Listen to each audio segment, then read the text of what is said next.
देखिए दोस्तों, अभी हम माही डिजिटल रिकॉर्डिंग स्टूडियो में हैं और यहाँ पे मेरा एक गाना रिकॉर्ड हुआ है दोस्तों, जो कि दोस्तों होली का गाना है। बहुत ही ज़बरदस्त है दोस्तों।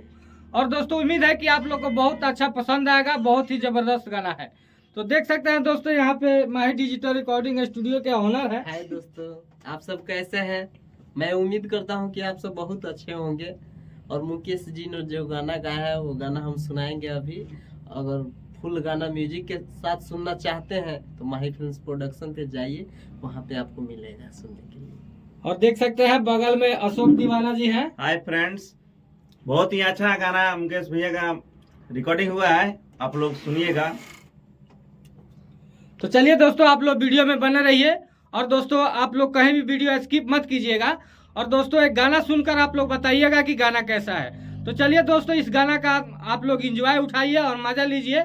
तो चलिए दोस्तों, वीडियो में बने रहिए, आप लोग को हम गाना सुनाते हैं।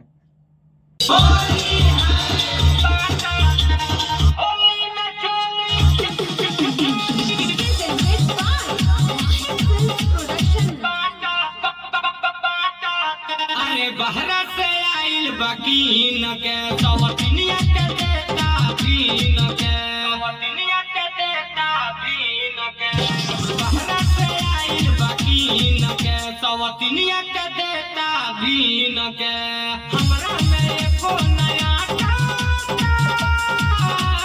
बाटता बाटता बाटता होली में चोली बाटता बाटता बाटता होली में चोली बाटता होली है बाटता होली में चोली चोली बाटता बाटता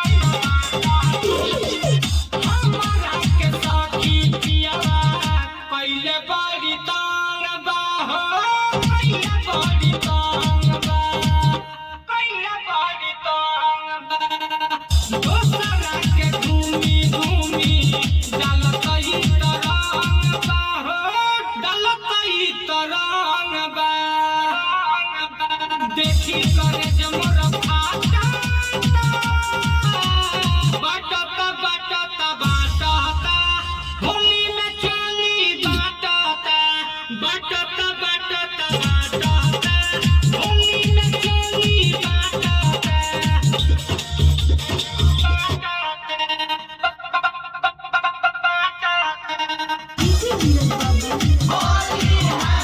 बाटता बाटता बाटता मुकेश मुस्किला संग पियता चतारी हो पियता चतारी पियता चतारी माहिरा चलाइल अपना मेहरीला साड़ी हो मेहरीला साड़ी मान करी तौ कटाटा